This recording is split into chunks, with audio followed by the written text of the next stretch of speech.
Should Black women work with many of the goddesses that I mentioned in the previous video and that I mentioned on this page? I'm going to share with you the one truth that every single one of these deities have unveiled and revealed to me in my long work and relationship with each of them.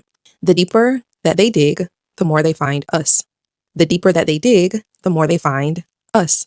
I'm going to break down each of the goddesses that I mentioned in the previous video on my experiences with them as an Indigenous Black American woman. It will be a slightly longer video, so please save it so that you can come back to it. Offset is her original, her Indigenous, pre-colonized name, right? And the reason why this is important, as I mentioned in the previous video, is that one, my company, Al-Kīmiyā Aakemaj LLC, one of my core tenets is to practice decolonized spirituality. Spirituality is about liberation. And if we are going to be very intentional about liberating the minds, the souls, and the ideologies of the human race, we have to make sure that we speak the truth at all times.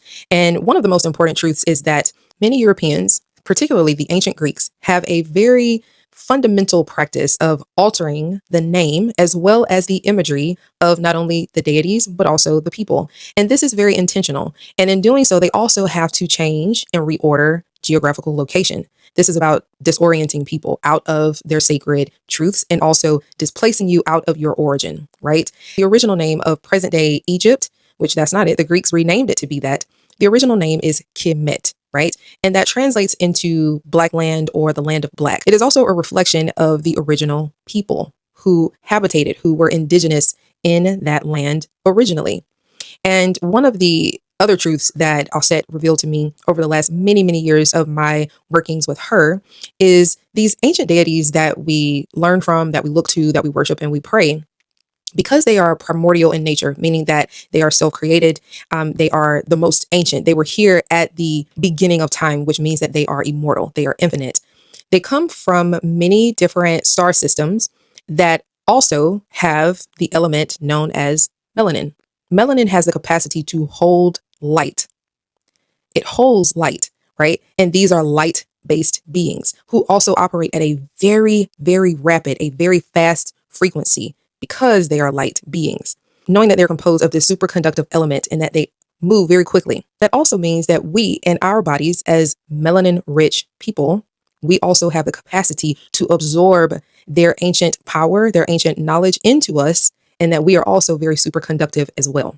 Now, speaking of melanin, please make sure that you stay until the end because I'm going to break down the highly controversial number known as 666 and how that correlates with some of the earliest, the most original, deeply melanated Black-skinned people, but also deities as well. So make sure you stay for that breakdown too. And I'm going to also link that with the ancient goddess Lilith. Now with Hekate or Hekate, one of the many truths that Hekate has revealed to me in my many long years of conducting grant-funded research on her, but also my own personal relationship with her as well, is that her origins did not begin in ancient Greece. And I document all of this in my digital master course, Hekate, Unveiling Her Sacred Teachings, Symbols, and Names. As an Indigenous Black woman here in America, one of the most powerful revelations and experiences that she has given to me is she has connected me on a soulful, on a psychic, and also a very spiritual level. She's connected me with my most ancient pre-colonial ancestors here in this country from thousands and thousands and thousands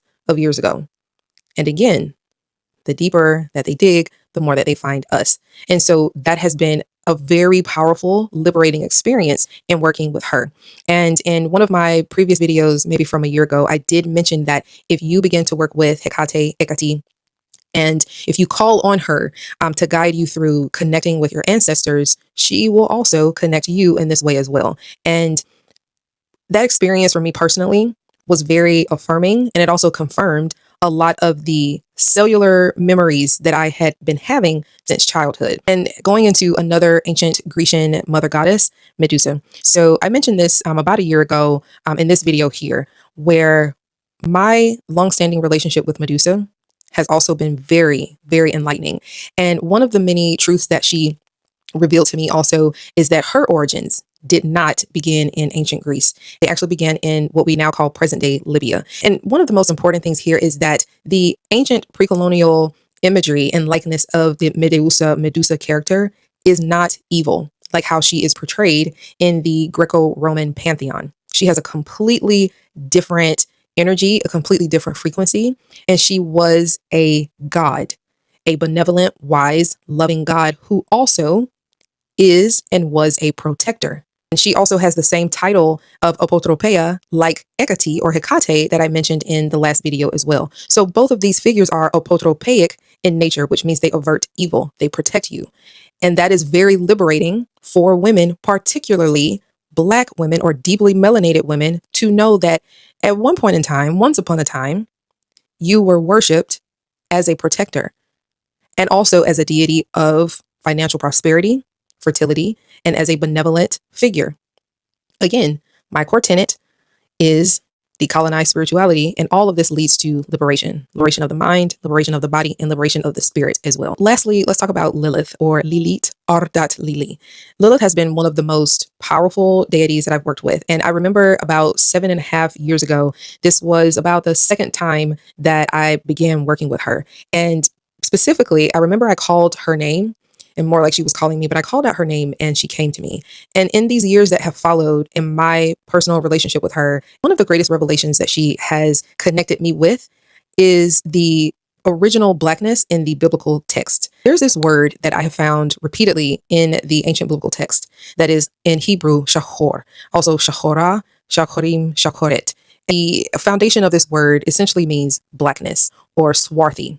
And so then that made me be very curious about what other deities in the Canaan or the Canaanite pantheon, what other ancient deities have this Shahar name as well? And that led me to Helel ben Shahar. And Helel ben Shahar, son of the dawn, is the original, the indigenous, the correct name of who people now present day call Lucifer. And Lucifer is the Greek name that's given to this figure, but that figure has been colonized, right? That's been done intentionally. There is a duality here. That blackness holds light, and therefore blackness is a light bearer. It is a radiant one. It is a shining one. It is the bringer of hidden knowledge, and also one who is able to hold light. You're able to hold this superconductive element of power. Now, let's circle back to the very beginning where we talked about that numerological code 666. Contrary to popular belief, is not the mark of an evil entity. It's not a mark of a beast or anything. It is quite literally a scientific breakdown of the carbon-melanin connection. 6 protons, 6 neutrons, 6 electrons. And as we are carbon-based beings, if you are deeply melanistic, then you are vibrating at the level, again, of being super highly conductive, which means that you are obviously able to hold more light, more phosphorus, more light inside of yourself, and also more spiritual light, meaning information, enlightenment, and also power. Also consider the way that this number has been attributed to Lucifer, whose actual correct name is Helel ben Shahar, son of the dawn. Then what do you think that that means? Is this actually a deity to be feared?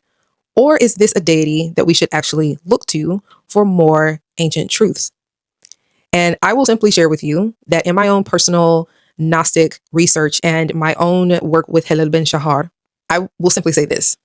That has also been one of the most liberating experiences that I have ever had on a spiritual, also on an alchemical level. And it has only confirmed for me truths that I knew as a child, truths that have been returning to me through sacred spiritual memory. I have been remembering many ancient truths. I would highly recommend that you all read these books because they're going to be incredibly important for you to consistently build upon knowledge. In addition to unlearning a lot of the false information and a lot of the intentional misdirection that many of us have been subjected to. Thank you all again so much for engaging, and thank you so much for this question, which is a very, very important one. I look forward to you all comments in the comment section below. What did you all take away from this content, also from this particular video? And if you are looking for more one-on-one consultations, make sure that you visit the link and get on the calendar so that I can meet with you and learn more about what it is that you're seeking to develop with a specific deity, or even to begin on your path. I'm looking forward to engaging with you, and I look forward to seeing you all in the next video. Thank you so much.